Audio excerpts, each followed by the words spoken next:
So the next question comes from Bubu Murphy, right? Let's check what the question says. First of all, it reads as follows. It says, in the diagram, N is the center of the circle. So there's a circle with a center N, right? And there's a point M and point P are points on the circle. M and P is the diameter of the circle. And then there's two tangents there that are drawn from point R to point S, as well as point M. And there's a couple of very exciting questions that we have to actually work with. So let's look at the diagram. I tried to actually put the diagram down so that you guys can see what the whole story is about, right? So if you look here, we do have a beautiful circle. We were told, according to the statement, that the point N there is the center of the circle, and the M and P is the diameter. Well, if you know what a diameter is, you should know that indeed we can actually get a lot of things going on from that. It means if I work out the midpoint of M and P, I'm going to definitely get the coordinates of N, which happens to be the center of the circle, right? In addition to that, we've got two tangents. One tangent starts from point R, goes to point S. We don't know the coordinates of both R and S. The other tangent starts from point R and goes to point M, and we were given the coordinates of point M as -3 as well as -2, right? Okay. So in these, the first question says we need to find the coordinates of N, all right? That's number one. We have to find the coordinates of point N, right? Okay, cool. That's not a train smash. We have to find coordinates of point N, all right? If you look at this, you'll agree with me that N is at the middle of M and P for two reasons. One, we were told that it is actually at the center of the circle, and MP is the diameter. So obviously, the diameter passes through the center, so N is going to definitely be the midpoint of MP. So the coordinates of N are going to be found as follows.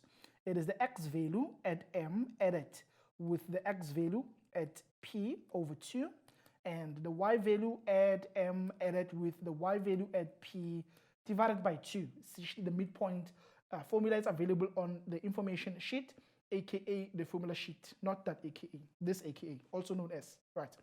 Okay, cool. So you just sum up the x's, you divide them by 2. You sum up the y's, you also divide them by 2. So when I sum up the x's, let's look at the x's. The x value, one x value at M is -3.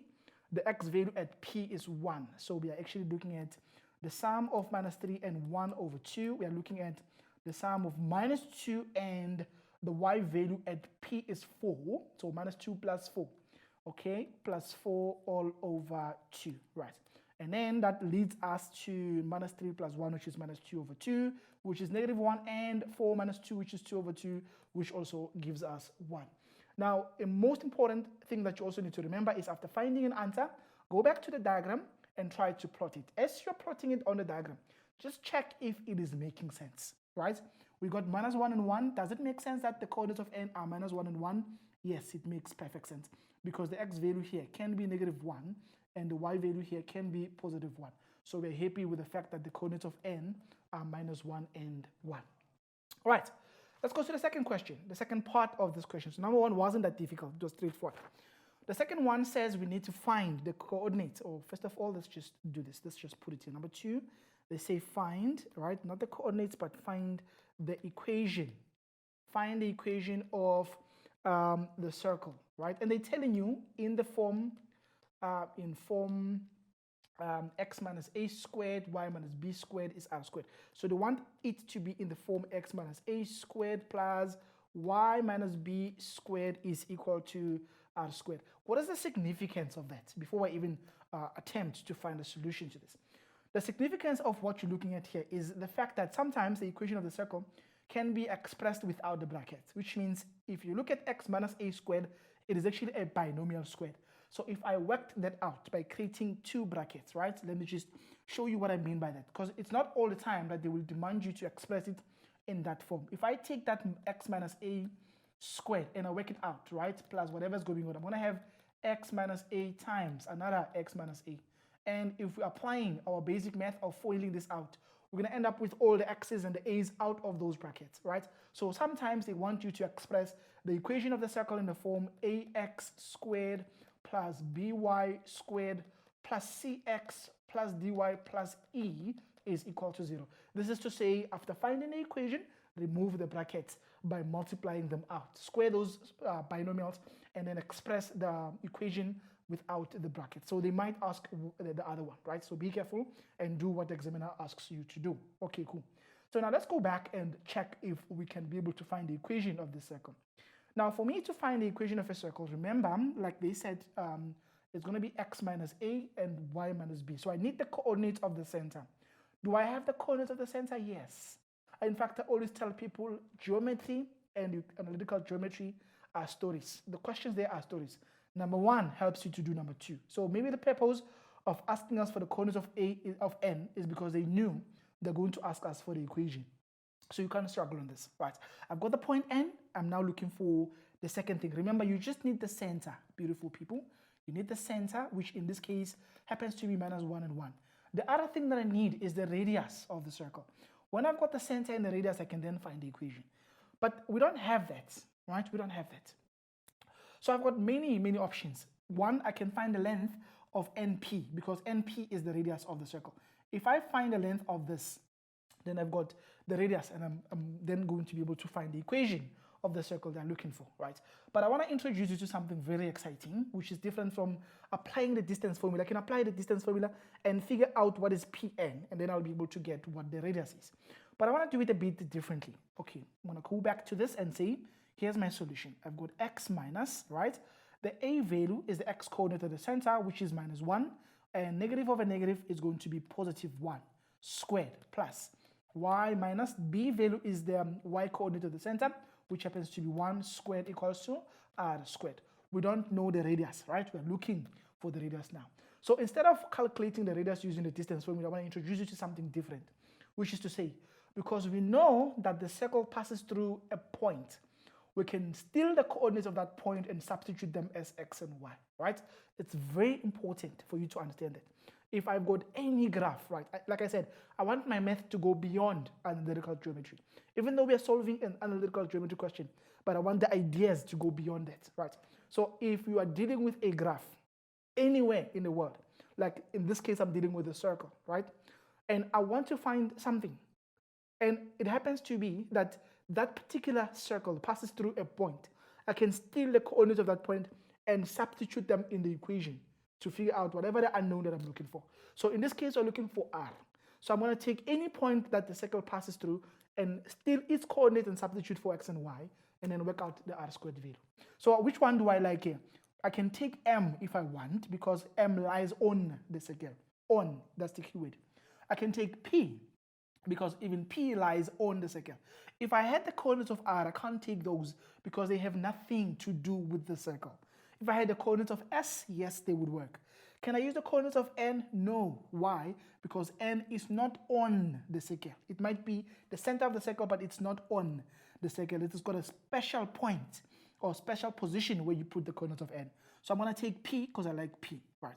So I'll take this as my x coordinate. I'll take this one as my y coordinate. So wherever I see x, I'll put 1. Wherever I see y, I'm going to put 4, right?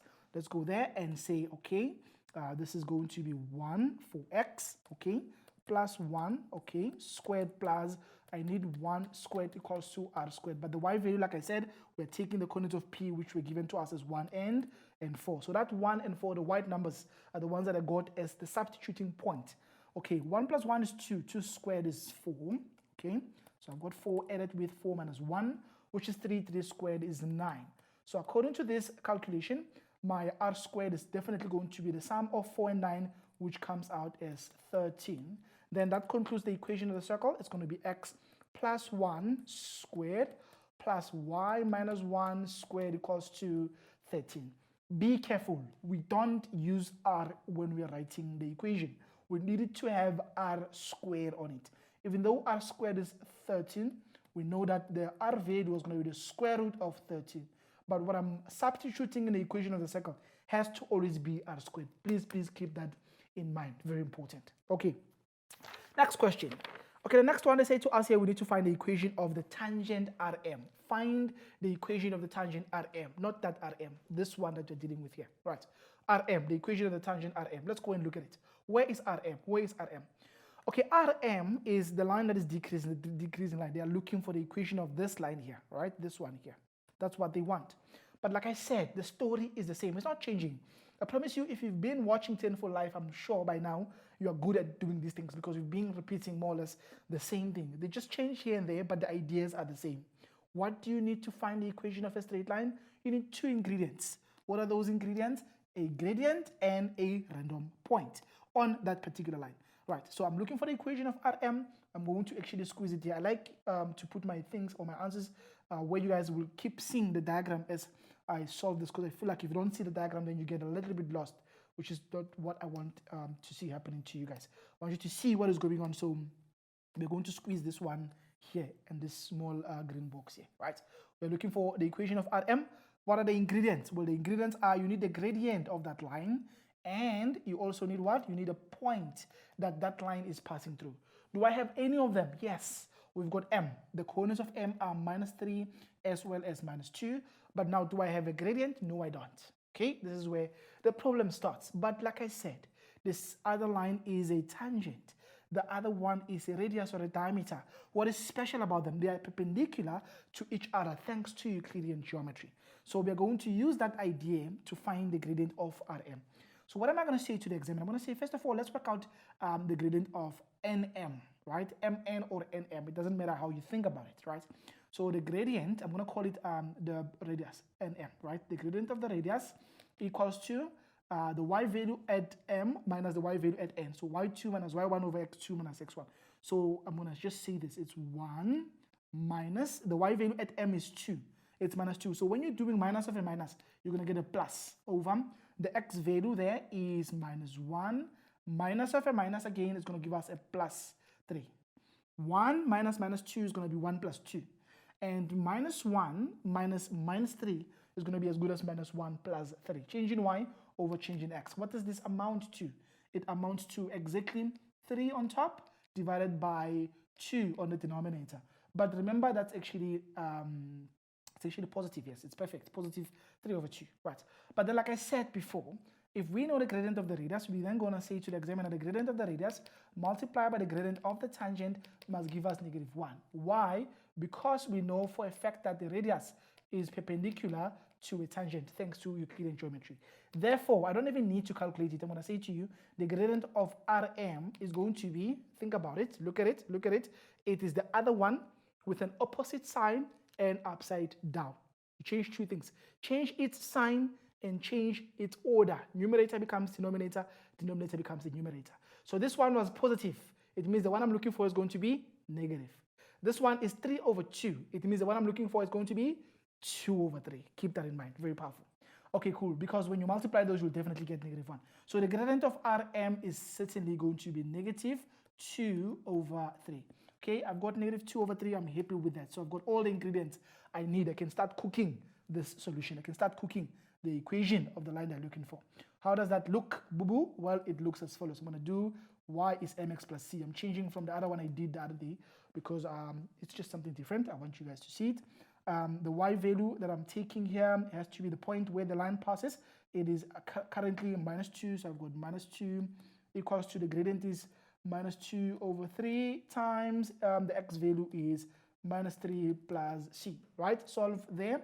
You've got -2 equals to the product of negative and negative is positive. 3 cancels 3. You end up with 2 plus c. So you transpose +2 to the left, or you take it to the left, or you subtract 2 on both sides, or you do witchcraft mathematics. 2 goes from positive to negative on the left-hand side. You end up with -4 equals to c. Therefore, the equation of the line they're looking for, right? Therefore, the equation of Rm is going to be y equals to -2 over 3x minus 4, right? Y equals to -2 over 3x minus 4. Are we happy to this? Yes, I'm happy. The gradient is negative. That means the line is decreasing. Everything is working out quite well. I'm very excited about what is happening here. I'm happy. Everything is working quite well, and I'm able to actually smile because things are going well so far. Beautiful stuff, right? All right, the next one says here, if it is given that the line joining S to M is perpendicular to the x-axis, find the coordinates of S.